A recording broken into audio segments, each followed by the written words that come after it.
Vocês ficam me vendo aqui no Instagram, no YouTube, e tem gente que jura de pé junto que eu sou colérico, porque às vezes me vê xingando fulano, xingando Beltrano, mas olha, eu garanto para vocês, esses xingamentos, né, eles são calculados. Eles são calculados. As coisas, olha, chegam em mim e eu demoro um tempo até reagir.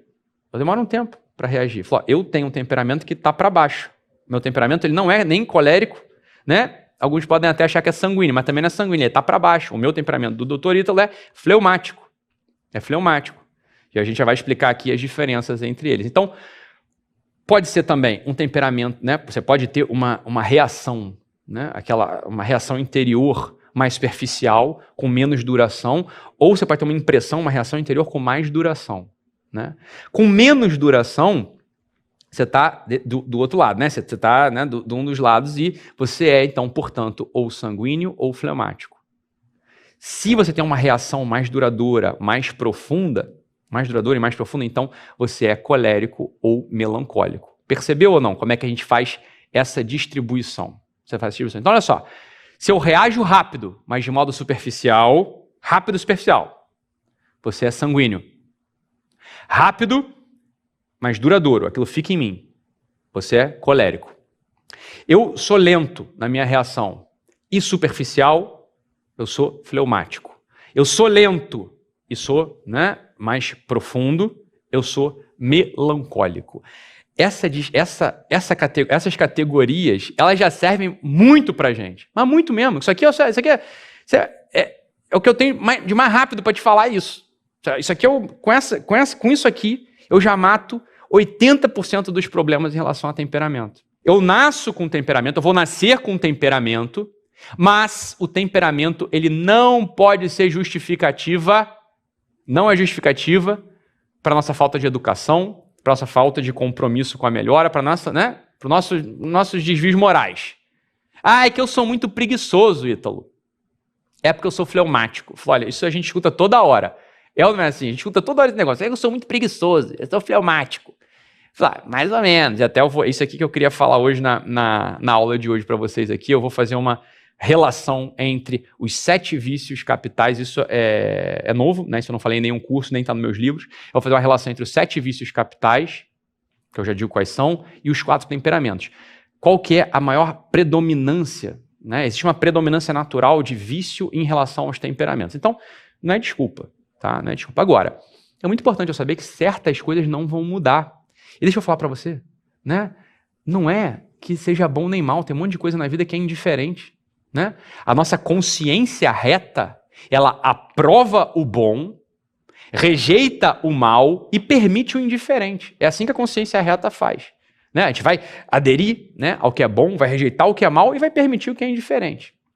Tá? Isso é o que a consciência reta faz. Agora, se eu conheço, né, o temperamento do outro, tem um monte de coisa que a pessoa faz que não é ruim. Não é ruim, é só indiferente. Desde que você saiba que ela não faz aquilo por mal, que ela não faz aquilo para implicar com você, que aquele é o jeito dela. Por exemplo, né? Pode ser que eu conviva com um filho ou com alguém do meu trabalho que seja um pouco mais lento, né? Um pouco mais lento do que eu, na proposição de temas, na proposição de soluções, na proposição, às vezes, né, de soluções, uma saída. Para onde é que a gente vai? A pessoa demora para falar, não sabe, né, se vai viajar, se vai passar as férias aqui mesmo, se vai comer em casa, se vai comer fora, se tem... Não sabe, a pessoa demora para falar. Só demora, tem uma reação mais lenta.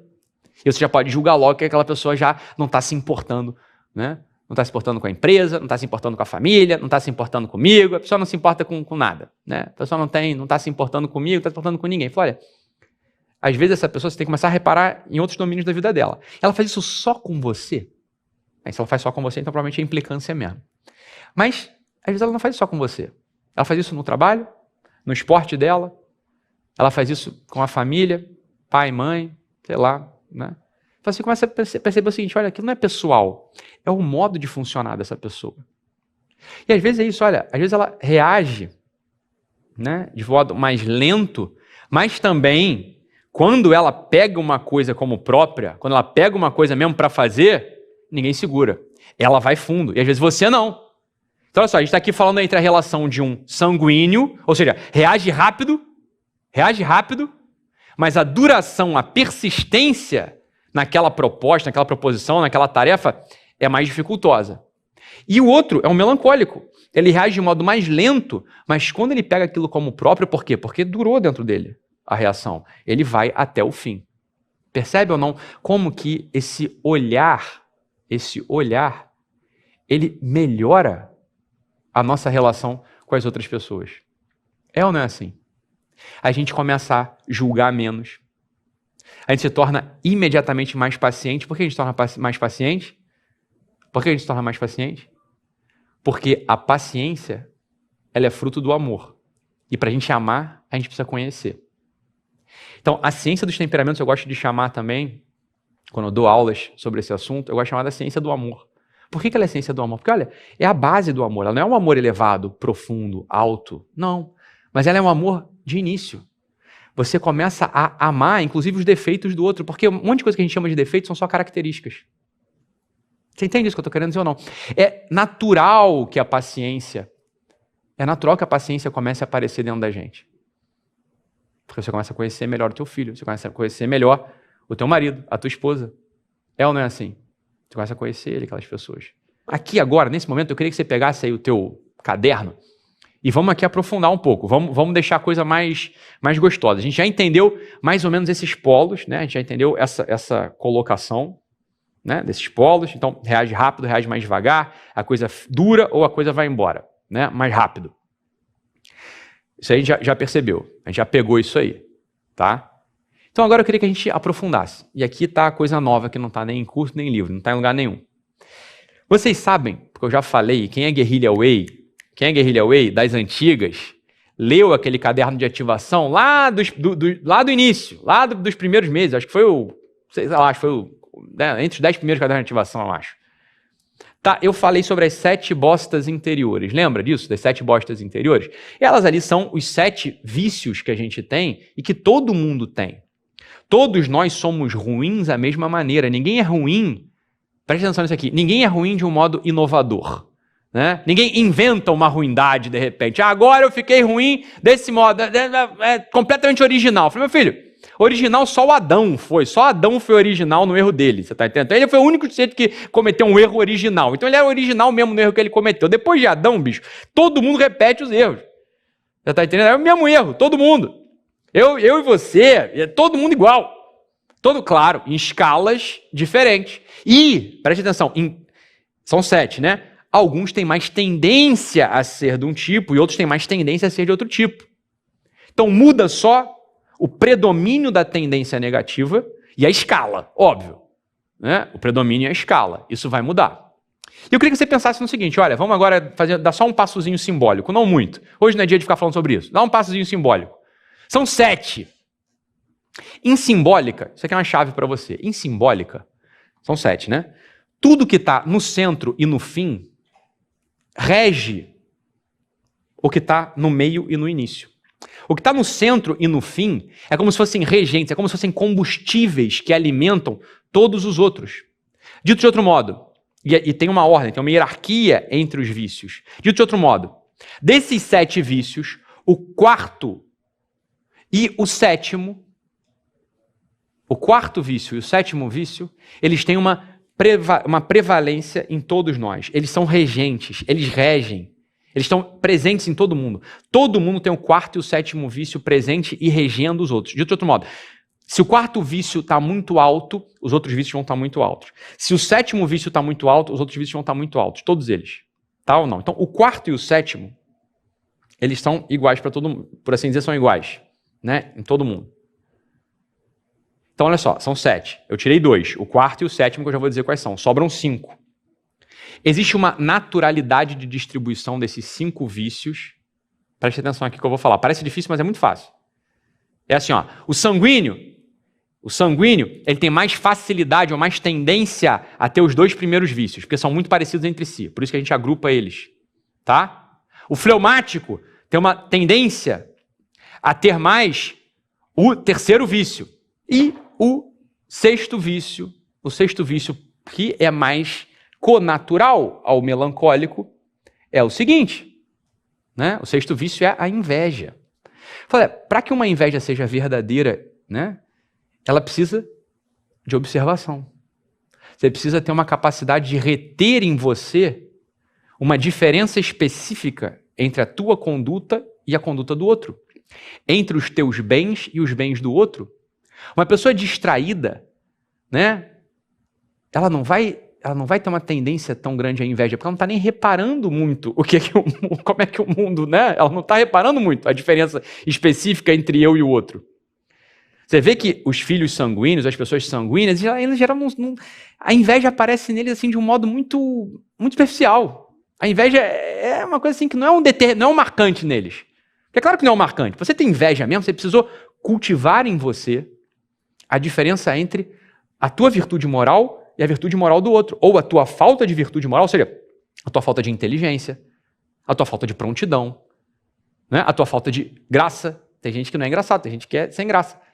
E aí vai se comparar com a outra lá, com o outro lá, que é a alma da festa, né? Então o sujeito está guardando em si, ele guardou já em si uma impressão que ele tem sobre ele viu o mundo lá fora, guardou essa impressão que o mundo deu para ele e começou a conversar, fazer uma conversa interior.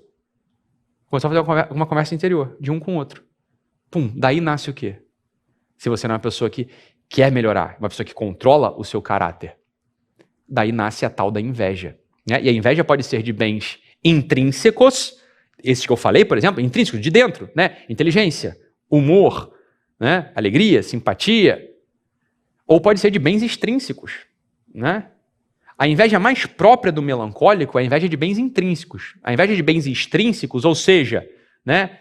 Posses e a estética, né? Fulano é mais bonito ou mais feio? Fulano é mais bonito ou mais feia? Fulano tem mais dinheiro ou menos dinheiro? Isso é meio de todo mundo. Isso é fácil de perceber. Mas o melancólico também é mais. Mas os bens intrínsecos, olha, é um vício mais natural ao melancólico. Entenda o que eu falei com isso aqui. Já vamos amarrar tudo. Todos nós, sendo fleumáticos, sanguíneos, coléricos ou melancólicos, todos nós vamos ter os sete vícios em nós. Eles estão sempre presentes, todos eles.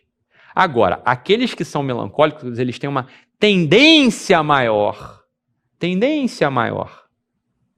a ter o vício da inveja. Aqueles que são coléricos têm uma tendência maior a ter o vício da ira. Aqueles que são fleumáticos têm uma tendência maior a ter o vírus, né? O Ministério da Saúde vai botar aqui embaixo, né, o disclaimerzinho. O vício da avareza. E aqueles que são sanguíneos têm uma tendência maior a ter o vício da luxúria e da gula, né, que são muito parecidinhos um com o outro. Percebe isso aí ou não? A desesperança do melancólico. Vamos falar do melancólico agora. Melancólico, qual que é a inclinação? Qual que é a inclinação do melancólico? É uma desesperança. O que não faz com que ele ande, né? Porque, olha, o mundo deixa impressões nele, tá? Olha, o mundo em geral muda muito. O mundo em geral contraria a gente. A gente pode começar a achar que o mundo é mau. A gente pode começar a ter uma desesperança com o mundo. Ah, vai ser tudo assim mesmo. Ah, fulano não muda. Ah, eu não tenho mais jeito. Ah, eu não sirvo mais para nada. Ah, eu sou só um peso. Né? Olha, melancólico. Há essa verdade no mundo. Essa verdade existe no mundo. Mas o melancólico ele precisa ter um contraponto. O melancólico ele precisa ter uma oposição a essa inclinação natural que aparece dentro dele. Através da observação da bondade no mundo. Veja, o melancólico, vamos lá, o fleumático ele precisa ver gente melhor do que ele atuando. De todos os modos, o fleumático, se ele vê uma pessoa assim, que ele quer ser igual atuando, ele começa a descobrir que aquela pessoa tem podres dentro dela, ele não vai deprimir, você tá entendendo? ele vai observar aquilo e falar assim, como é que isso aqui se articula com aquela outra coisa? Por quê? Porque aquele podre que ele percebeu não deixou marca nele, uma marca imediata, você tá entendendo ou não? Aquilo aí vai começar a se articular com a bondade, etc, etc. O melancólico não. O melancólico ele tem que dar foco, ele tem que querer se informar das coisas boas que existem no mundo, porque são muitas. Primeira coisa boa que existe no mundo, a própria criação. O Deus criou o mundo porque ele quis e o mundo era bom. Depois, as personalidades boas que passam por esse mundo e deixam sua marca, deixam seu rastro de amor, deixam seu rastro de serviço, que apagam aquelas marcas de ódio e de desesperança por onde passam. O melancólico ele tem que olhar para isso querendo amar. mas ele pode invejar isso tudo, lembra? Então, olha, o melancólico, o melancólico ele é mais dado à introspecção. As coisas dentro dele ressoam por mais tempo. E intelectualmente, ele tem que começar, é assim que ele faz, né? E a gente pode ajudar os nossos amigos melancólicos eles deveriam fazer isso. Falar, escrever as coisas boas. Ter uma carta, ter um guia, uma agenda, se eu quero falar, no qual ele põe ali um guia, dia a dia. Ele deixar registrado as coisas boas que lhe aparecem. Porque assim ele vai vencendo essa desesperança que é uma coisa conatural. Pode ser uma coisa conatural ao melancólico. Essa aqui é a grande ideia, né? Fica aqui comigo porque isso aqui, eu vou falar uma coisa que é muito legal daqui a pouco. É uma oportunidade para vocês. Então, assim, essa aqui é a ideia. Essa relação entre os vícios e os temperamentos e esses remédios super práticos, né? Para a gente ir controlando as más inclinações dos nossos temperamentos.